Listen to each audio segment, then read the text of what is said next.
Welcome back to the deep dive. Okay, we've got quite a stack here today. Investor presentations, press releases, even earnings call bits, Mm-hmm. all focused on Brigade Enterprises Ltd, big player in Indian property A development. major one, And yeah. we're looking specifically at their Q2 FY26 performance. Our job, really, is to cut through all this dense financial data. Right. Find the actual story, the strategy behind the numbers. Exactly. Trying to get to that strategic insight, that's our mission today. Yeah, it can feel like overload sometimes, can it? But I think the narrative for Brigade is actually, well, pretty clear once you connect the dots. So what's the plan? Our goal, really, is to pull out the key metrics, the main strategic points across their three big areas: real estate, the commercial leasing side, and hospitality. Okay. We need to figure out not just the numbers they posted up to, September 30th, 2025, but also get a handle on their pipeline. The future plans, yeah. Especially for the rest of the financial year, right? Precisely. They've got a massive expansion lined up. Okay, let's do it. Let's unpack this. Starting at the top, the consolidated picture, the headline numbers for Q2 FY26. What are they telling us about Brigade's momentum right now? Well, the momentum looks pretty strong. High velocity, I'd say. If you look at that consolidated snapshot, total revenue came in at 1,430 crores. Okay, and just a reminder for everyone, when we say crores, that's 10 million Indian rupees. So substantial figures here. Absolutely.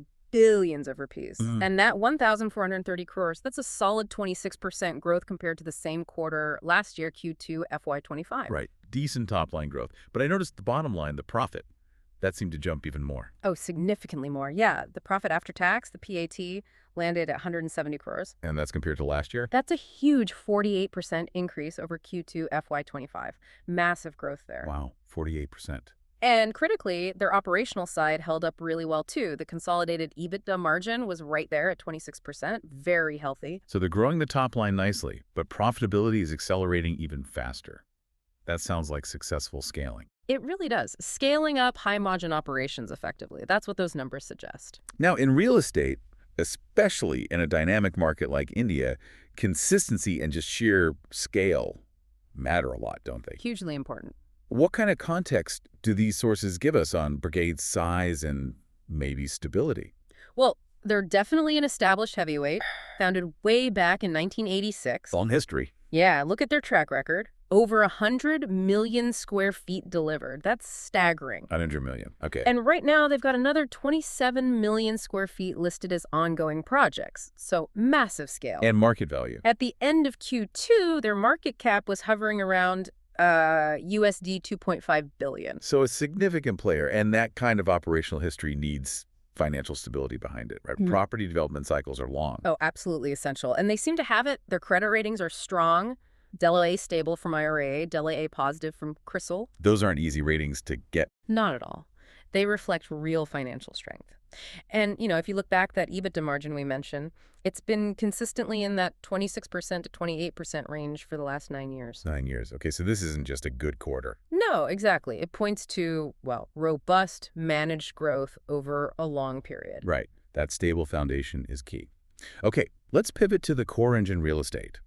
The sales numbers look good, but you mentioned connecting the dots. I saw something in the filings about their balance sheet in this segment that seemed, surprising. Ah, yes. You're probably talking about the debt situation, or rather, the lack of it. Exactly. But hold that thought.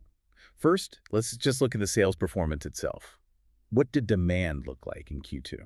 Demand was, excellent. Q2 FY26 pre-sales value hit 2,004 crores. That's up 12% year over year. Pretty solid. And in terms of actual space sold? Volume-wise, 1.90 million square feet. Also up about 13% from last year. Okay. But here's another key point. They're not just selling more, they're selling it for more money.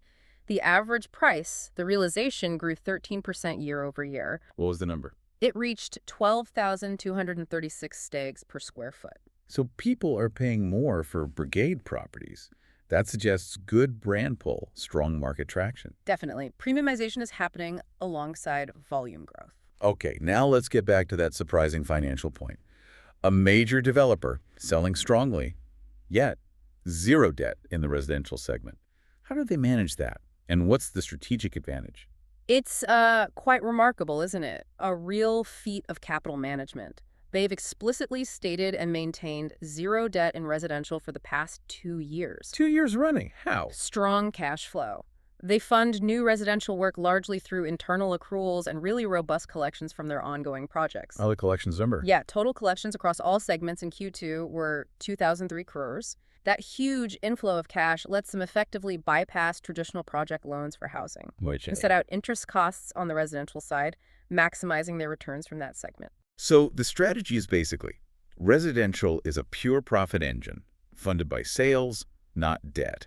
That must give them a massive edge. A huge competitive advantage, absolutely. It Yeah. dramatically de-risks that core development business. Right. And having that strong cash position, that flexibility, it really informs where they're putting their focus next.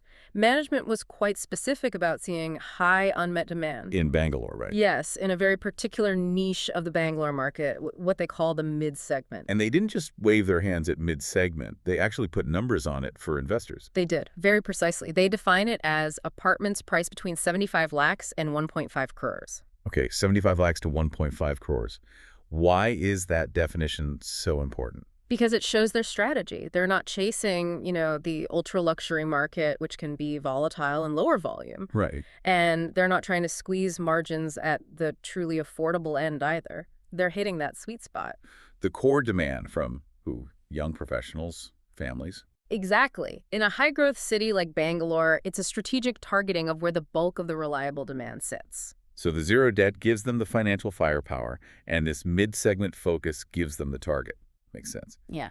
Now, looking ahead, that flexibility is crucial because their launch plans for the next year are, well, they look huge. They are huge. Aggressive is the word, and frankly, it does introduce an element of execution risk that needs watching. What are the numbers? They have visibility, they say, on about 11 million square feet of new residential launches planned over the next 4 quarters. 11 million.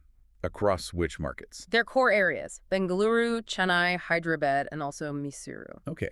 But I heard the second half of this current financial year, H2 FY26, is particularly packed. Correct. H2 is definitely back-end loaded. That's where the real test lies. They're planning to launch 7 million square feet just in those 6 months. 7 million H2 alone. Yes.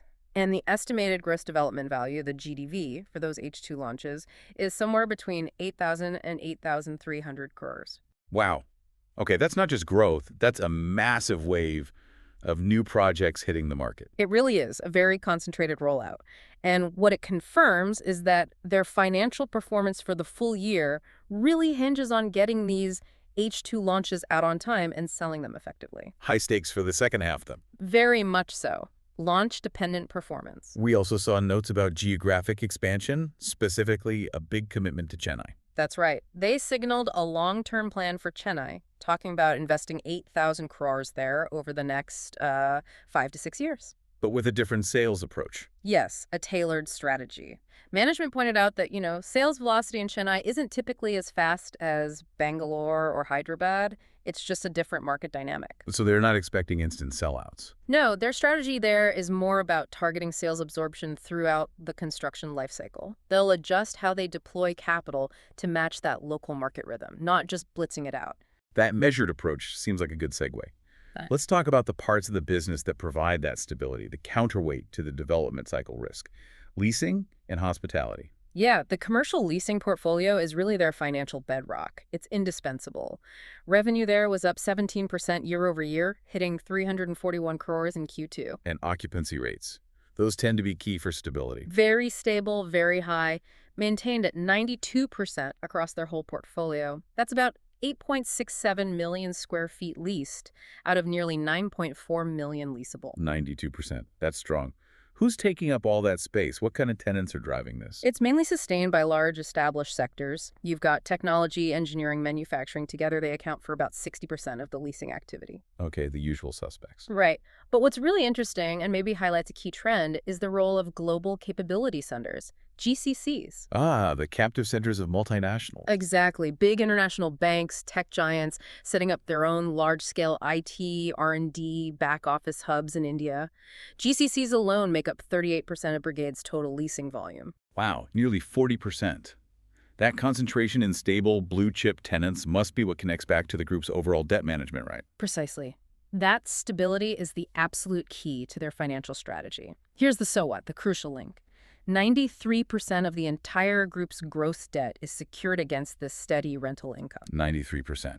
Through LRD, lease rental discounting. Exactly, through LRD. Maybe just quickly explain for listeners why LRD is so powerful for a developer like Brigade. Sure. LRD is a fantastic de-risking tool. Essentially, a bank lends money, but the loan is backed primarily by the guaranteed future rent coming in from these high-quality commercial tenants. Like those GCCs and tech firms. Right. Because that income stream is contractual, it's predictable. You see it in that 92% occupancy.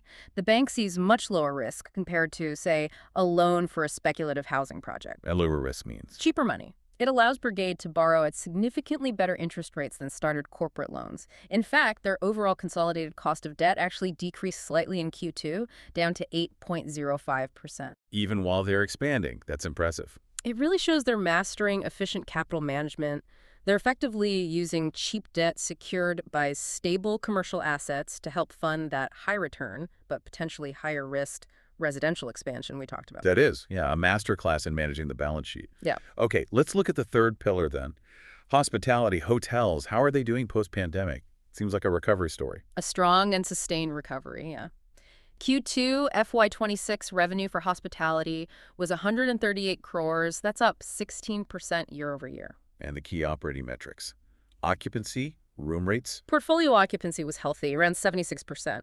And the average room rate, the ARR, grew a nice 14% to 7,106. Okay, over 7,000 rupees per night on average. What's pushing that growth, both in occupancy and price? Well, we're seeing a definite resurgence in corporate travel. That's a big piece. And importantly, IC is back. MICE meetings, incentives, conferences, exhibitions. Exactly. Those large group bookings really help stabilize revenues.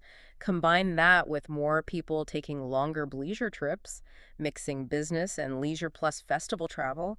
It's all fueling demand. And wasn't there a regulatory change helping out too? Something with GST? Yes, significant boost actually. The goods and services tax, the GST, on hotel room tariffs up to 7,500 a night recently dropped quite a bit. That's to what? It went from 12% down to just 5%. Wow, that's a big cut. So staying in that mid to premium range, which is probably Brigade's main hotel segment. Exactly their sweet spot. It suddenly became noticeably cheaper for the customer. Precisely. It makes those rooms more competitive, more affordable for the end user. It's a nice regulatory tailwind pushing demand right into their properties. Makes sense. Okay, so we've covered the three main business segments. Let's broaden out slightly as we wrap up. What about the bigger picture stuff? Strategic direction, ESG, governance changes? Well, on the sustainability front, ESG seems high on their agenda. They highlighted securing a score of 92, which gave them a 3-star rating in the GRESB ESG assessment for the last fiscal year. GRESB is a big one for real estate investors globally, right? It is, yeah. A key benchmark. They also mentioned they're moving forward with their net zero commitments, getting SBTI validation for their targets, Science-Based Targets Initiative. Okay, serious environmental commitment there. And on the GSG and ESG governance, there was a notable board appointment. Yes, quite significant. The board approved Mr. Debashis Chatterjee joining as a non-executive independent director. That was effective right at the end of October 2025.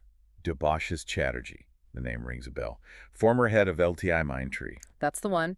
Former MD and CEO, he's particularly known for successfully managing that huge, complex merger between LTI and Mindtree. Ah, okay. So bringing him onto Brigade's board, what's the signal there? It signals, I think, a focus on managing scale and complexity. His background is all about large-scale strategic transformation, integrating complex operations. Which is exactly what Brigade needs as they execute this massive H2 launch plan we discussed. Precisely. It brings that kind of high-level strategic and governance experience needed for rapid, high-stakes expansion. It fits the narrative. That connection makes perfect sense. Okay, so let's try and synthesize all of this. If you, the listener, take away just one core learning from this deep dive into Brigade's Q2, what should it be?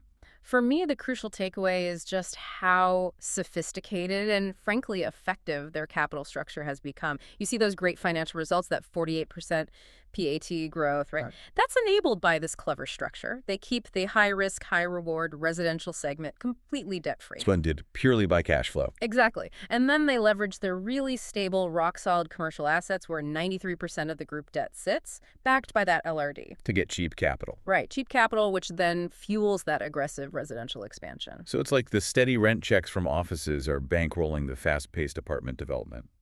A virtuous cycle, almost. That's the engine, that's the mechanism they've built. However, and this is important, we absolutely have to keep an eye on the critical question going forward. Which is? Execution. The company's success this year absolutely hinges on them pulling off that huge 7 million square feet H2 launch pipeline smoothly.